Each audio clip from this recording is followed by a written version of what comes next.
Assalamualaikum warahmatullahi wabarakatuh. Selamat pagi anak-anak. Kita bertemu kembali dalam mata pelajaran otomatisasi dan tata kelola keuangan. Kali ini kita memasuki kompetensi dasar yang ke-13, yaitu menerapkan pelaporan aktivitas kas kecil. Anak-anak, pada pertemuan pertama ini Ibu akan membagi dalam 2 video ya, karena materinya banyak. Jadi untuk lebih memahaminya, Ibu bagi ke dalam 2 session. Bagian pertama ini Ibu akan menjelaskan tentang transaksi keuangan. Nah, anak-anak silakan kalian perhatikan PPT berikutnya. Pengertian transaksi adalah suatu kegiatan yang dilakukan seseorang yang menimbulkan perubahan terhadap harta atau keuangan yang dipunyai, baik itu bertambah ataupun berkurang. Nah, kalau transaksi keuangan ini merupakan suatu kejadian di dalam perusahaan yang menghendaki adanya pencatatan secara kronologis, sistematis, dan teratur yang menyebabkan adanya perubahan harta, utang, dan modal. Bisa juga ini sebagai bukti transaksi ya. Nah, sedangkan bukti transaksi adalah dokumen sebagai tanda bukti yang mendukung serta mengesahkan atas transaksi yang dilakukan atau tanda bukti adanya kewajiban pada pihak lain yang masih harus dilaksanakan. Contohnya di bukti transaksi ini cek, biliet giro, dokumen pengiriman uang, juga bisa dilihat dari bukti pelunasan atau voucher. Anak-anak, untuk bukti transaksi kalian bisa membuka kembali video-video yang sudah Ibu sampaikan pada pertemuan kemarin-kemarin. 2. Tujuan dan fungsi bukti transaksi. Bukti transaksi yang sudah dicatat merupakan pegangan untuk mempermudah akuntan perusahaan dalam menyusun laporan keuangan. Dari pencatatan tersebut dapat diketahui pihak yang bertanggung jawab atas terjadinya transaksi dan dapat menghindari duplikasi pada pengumpulan data keuangan. Duplikasi ini artinya double ya, datanya itu jangan sampai double, maka diadakanlah bukti transaksi tersebut. Kemudian bukti transaksi dapat mengurangi kemungkinan kesalahan dengan cara menyatakan transaksi dalam bentuk tulisan. Nah, sebaiknya di saat kita mencatat semua pemasukan maupun pengeluaran itu disertai dengan bukti-bukti transaksi. 3. Manfaat dan fungsi bukti transaksi. 1. Dapat mengetahui pihak yang bertanggung jawab atas terjadinya transaksi. 2. Dapat menjadi media yang berisikan data informasi keuangan. Kemudian yang ketiga, sebagai dasar untuk pencatatan akuntansi. 4. Dapat mengurangi kemungkinan kesalahan dengan cara menyatakan transaksi dalam bentuk tulisan.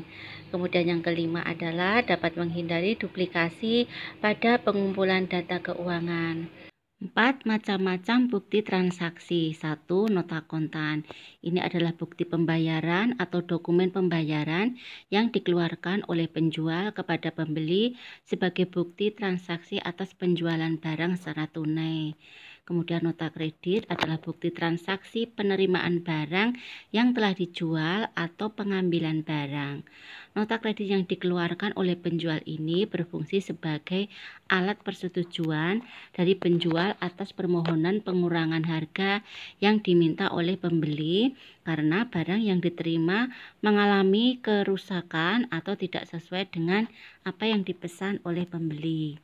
Kemudian nomor 3, nota debit adalah dokumen transaksi sebagai permintaan pengurangan harga kepada pihak penjual atau bukti yang berisi informasi yang menyatakan tentang pengiriman kembali barang yang tidak sesuai dengan pesanan.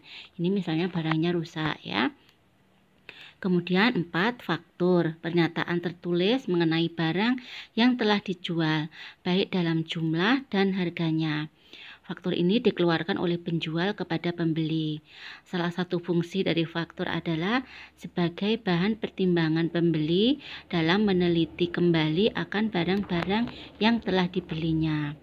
5. Kwitansi, bukti dari transaksi pada saat penerimaan sejumlah uang. Kwitansi ini dibuat dan ditandatangani oleh pihak penerima uang, lalu kemudian diserahkan kepada yang melakukan pembayaran.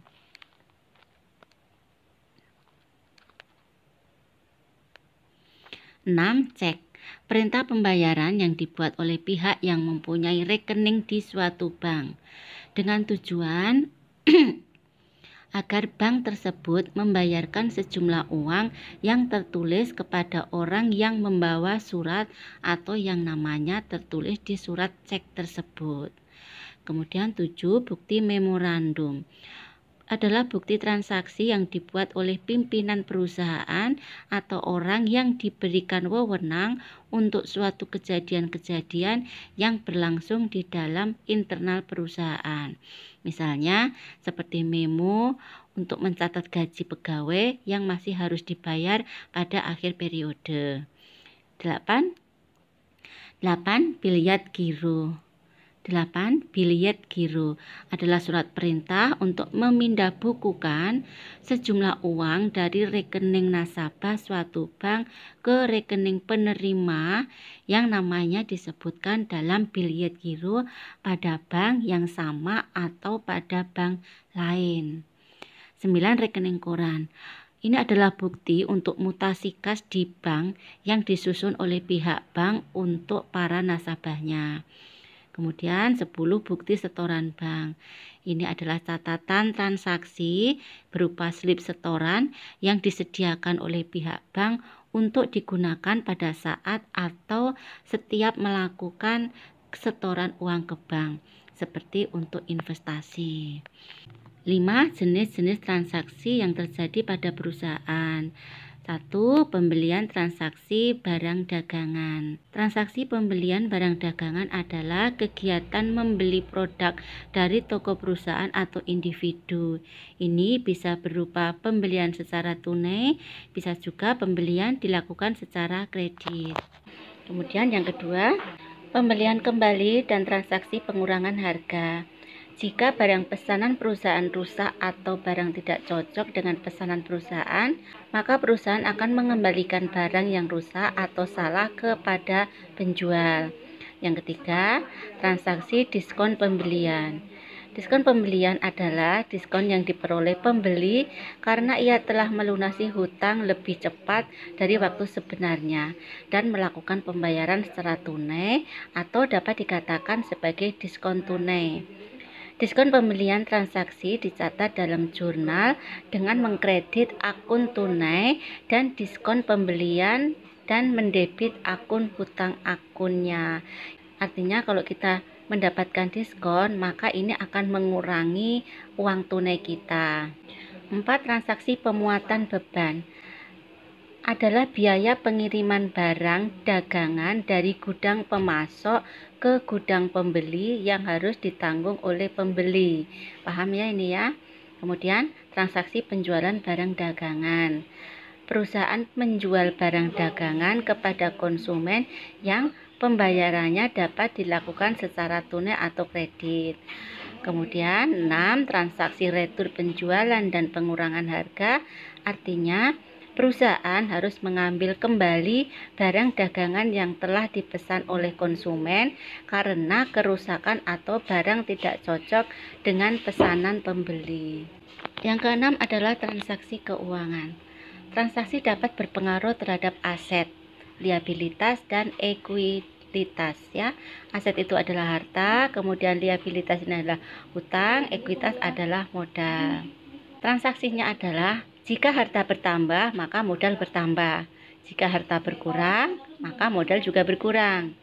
Jika harta berkurang, maka harta juga berkurang. Jika harta bertambah, maka modal juga bertambah.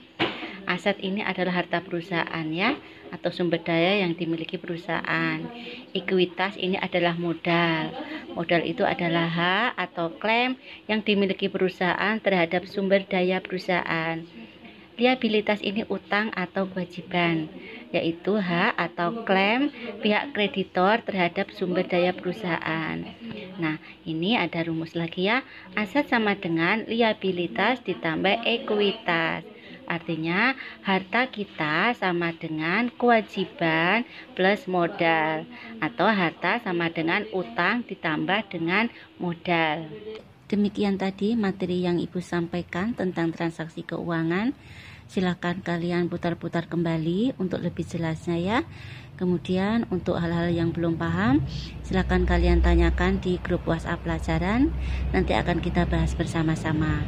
Untuk materi berikutnya, silahkan kalian melihat pada video bagian kedua ya. Baik anak-anak, ibu akhiri materi daring pada pagi hari ini. Assalamualaikum warahmatullahi wabarakatuh. Selamat pagi.